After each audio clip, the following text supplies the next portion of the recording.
का पी रहे हैं? हाँ भाई साहब मौका भी रहे भाई साहब आगे से हटो, इधर से हटो। हाँ जी, हाँ जी बोलो। आ रहा मजा? बिल्कुल ठाठ हो रहे हैं भाई, है ठाठ हो रहे हैं। ठाठ हो रहे हैं? जहाँ जाट और वहाँ ठाठ। वहाँ ठाठ। बिल्कुल इसमें तो ये हरियाणा वाले जाट या यूपी वाले जाट? पूरी इंडिया के जाट, अच्छा पूरी इंडिया के, ऑल इंडिया। हाँ हाँ। अच्छा, ये समझिए कि जिस तरह से सरकार फिलहाल कहती है कि हम किसानों की बात मान जाएंगे, और अचानक से बड़ा प्यार नजर आता है देखो शब्दों भाई, में। देखो भाई साहब, हमने सरकारी नजरों में कोई प्यार महसूस नहीं करा अभी तक। ये छल कपट किसानों के साथ होते रहे हैं, होते रहेंगे। जी जो हमारे संगठन में आज जो मजबूत है, इससे और मजबूत आगे रहे। आने वाली कोई भी सरकार किसी प्रकार का दबाव ना बना पाए अच्छा, किसानों पर। किसानों पर। ये संगठन और मजबूत हो, हम तो परमात्मा से दवा करते हैं ये संगठन जो आज है, हाँ। ये संगठन और भी मजबूत रहे आने वाले समय में। जी, कैसे मजबूत होगा? ये जो अब पंजाब हरियाणा भाई भाई हाय हाय तोबा माच रही है, भाईचारा तो बढ़िया नहीं, इससे संगठन मजबूत हुए हैं। अच्छा, आगे आने वाले समय में इससे मजबूत और होंगे, और होंगे। जो आने वाली आप जैसी पीढ़ी, जवान पीढ़ी है, और मजबूत खड़े होंगे। देखिए मजबूती की बात तो ठीक है, लेकिन जो दुर्गति है, मतलब आप समझिए 1947 से किसान की हालत बुरी है, जबकि ये देश वो है जिसकी अर्थव्यवस्था किसान चलाता है। भाई साहब जीडीपी कोरोना में गई है, पहले कभी गई है, तो आज तक किसान ने इस देश का काम चलाया है। अर्थव्यवस्था किसान ने रोकी है, सरकार ने तो इस देश को बर्बाद कर दिया, हर तरह से बर्बाद कर दिया। नोटबंदी का मामला आया था, 1 सेकंड लगी मोदी की, नोट बंद, काला धन आएगा, 15 लाख खत्म आएंगे। यार बका रहे दुनिया को, क्या ना था। अपना काला धन इन्होंने एक नंबर बना लिया। जो इनके व्यापारी थे, 2-4 पूंजीपति ले रहे हैं, गोदी में खेल रहे हैं उनकी में, उनका 1 नंबर का रुपया बनवा दिया। आम आदमी रोड पर लौट रहा है। कोरोना आई, एकदम ऐसी इमरजेंसी लगाता है जो तानाशा कहीं सऊदी अरब में देश में नहीं लगती, जो इंडिया में तानाशा कर रहे हैं हमारे साथ। लोकतंत्र नाम तो रहे नहीं। 15 दिन पहले अनाउंसमेंट कर देता, उधर तो अमेरिका राष्ट्रपति को बुला के जब फीवर रहा है, कोरोना फैला कर फिर एकदम इमरजेंसी लगा रहा है। तो उस टाइम पर भी किसान ने ही इस देश को बचाया था। 2.5% अर्थव्यवस्था किसान की देन थी, जो देश बचा था। देश बचा था। चलिए एक बात और समझेंगे कि अभी लगातार किसान आंदोलन की मांगे जो हैं वो बढ़ रही हैं। इन्हें किया क्या है? ये तो अभी तो हमारे ऊपर जबरदस्ती थोप रहा था जी। भाई, कॉन्ट्रैक्टर फार्मिंग है, मंडी सिस्टम है, ये 2-3 बात थी। मेन बात तो हमारी और भी रहेगी ना, जो बिजली से शोषण 2020 में कॉमर्शियल में किसान लिया, कॉमर्शियल इंडस्ट्रीज का बिल किसान कैसे भर देगा? सही बात। जो घर के बिल हैं 5-7 हज़ार रुपये वो आते हैं, तो खेत का तो बिल तो इस कॉमर्शियल हिसाब से 35,000 रुपये किसान का बिल आएगा। 2-2.5 एकड़ किसान है जमीन का, वो कहाँ से बिल अदा करेगा? और एमएसपी पे?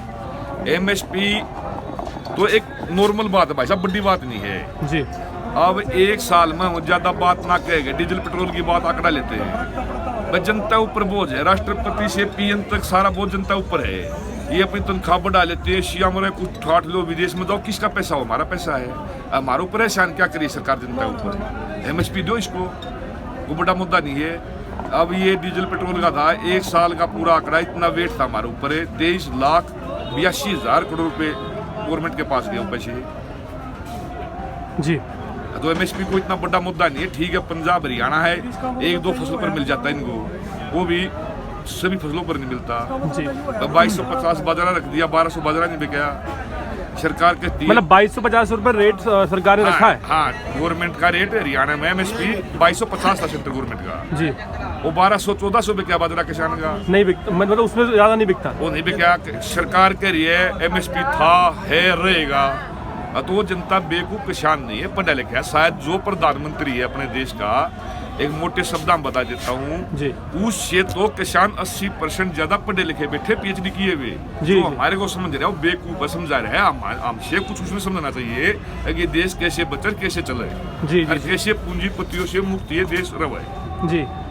तो बेसिकली आप ये कहना चाह रहे हैं कि जहाँ उद्योग है, उद्योग वाली बिजली के रेट किसान से लिए जा रहे हैं। हाँ। और जो कानून उद्योग पर लागू होना चाहिए, पराली जलाने का या प्रदूषण का, वो किसानों पर अब लागू मैं होगा। बताऊं, किसानों पर तो जबरदस्ती थोप रहे हैं। जी कोई भी सरकार आई है, जी। हम कोई मोदी की नहीं कह रहे, कांग्रेस भी आई, कोई भी आई है, आज तक सभी सरकारों ने पूंजीपतियों का पैसा तुरंत माफ कर देती है। जी जी जी। इनके मेन पूंजीपति हैं, वो इस देश में से 2,000, 5,000, 12,000 करोड़ रुपए लेकर नीरव मोदी देश में भाग जाते हैं। कौन भगाने वाला है? सरकार भगाने वाली है।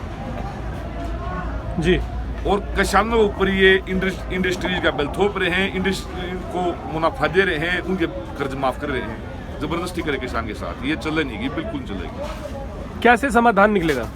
समाधान तो इसका भाई साहब ये है, जनता जागरूक है, किसान कोई अनपढ़ नहीं है, पढ़ा लिखा, सरकार से ज्यादा पढ़ा लिखा मानता हूँ मैं तो। जो ये कहते हैं ये किसान, हमने कमेटी बनाई किसानों की, ये कहते हैं ठीक है, वो किसानों के दलाल थे, जो कमेटी में थे, एक और थे, जो वो किसानों ने, जो उनके आदमी थे, वो रिपोर्ट एससी ने मांगी, सुप्रीम कोर्ट ने मांगी, वो रिपोर्ट आज तक नहीं दी। उससे रिपोर्ट जाने से पहले मोदी ने कह दिया मैं 3 काले कानून वापिस लेता हूँ, मेरी तपस्या को कमी रहेगी। अरे तपस्या की है बहन, तो हेलीकॉप्टर में रहता है सारे दिन, तपस्या तो किसानों ने की है, इनसे माफी मांगे। जी माफी मांगे। माफी, जी जी जी बिल्कुल भाई साहब। अच्छा, ये एमएसपी अन्नदाता का देश का- एक समय पे नरेंद्र मोदी प्रधानमंत्री के जो देश के जो प्रधानमंत्री हैं, वो खुद कहते थे कि एमएसपी आनी चाहिए। 2014 में पठानकोट में मोदी ने रैली की थी वहाँ। जी इसने वहाँ आंकड़े दिए थे, किसान के इतनी लागत है, इतना खाद की, इतना पानी की, इतनी बिजली, इतनी मजदूरी, जी किसान को बचता ही कुछ नहीं। 2014 पठानकोट में मोदी ने ये भाषण दिया था, किसान को बचता ही नहीं। जी, जी। मेरी बहनों, मेरे भाइयों, बेवकूफ बना जनता का बहन चोद ने। मेरी सरकार आने के बाद 50% मुनाफा किसानों को मैं दूंगा। तो भाई साहब कहाँ 2014 तक, कहाँ अब आ गया हम 2021 में।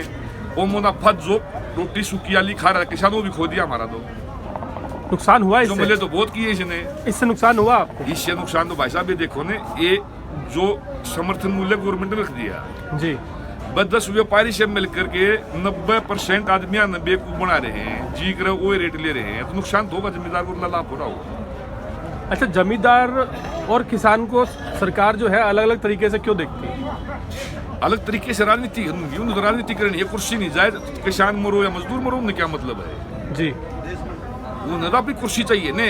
अब ऊपर से चुनाव आ गया, कुर्सी बचाने चक्कर में आज जोड़ता सवेरे 9 बजे पजामा गीला हुआ सड़ेगा, मैं माफी मांगता हूँ, वापिस कानून 3 लेता हूँ। 3 कानून लेने से हमारा काम चलेगा? हमारे तो ये जो पराली है, बिजली प्रॉब्लम है, जो कमर्शियल में दिया है, जो लखीमपुर के 4 किसान रोंदे गए हैं, वो गृह राज्य मंत्री बैठा है, जी जी 100 उसको धारा ला के कोर्ट केस, उस पर भी कुछ होना चाहिए, कुछ तो समाधान हो। प्रजातंत्र देश है ये, तानाशाह देश नहीं है ये। ना ये किसान मजदूर इस देश का तानाशाह सरकार को चलने देगा, कभी नहीं चलने देगा। आने वाले समय में बहुत बुरा भोग भोगना पड़ेगा मोदी सरकार को। जी, बहुत बहुत शुक्रिया। एक बार अपना नाम दोबारा बता दीजिए। नाम वेदपाल मान गुवाना से। गुहाना से। गुवाना से। तो बहुत बहुत शुक्रिया। अर्पण न्यूज़ देख रहे हैं। फिलहाल लगातार कवरेज हम कर रहे हैं और कोशिश कर रहे हैं लोगों से बात करने की।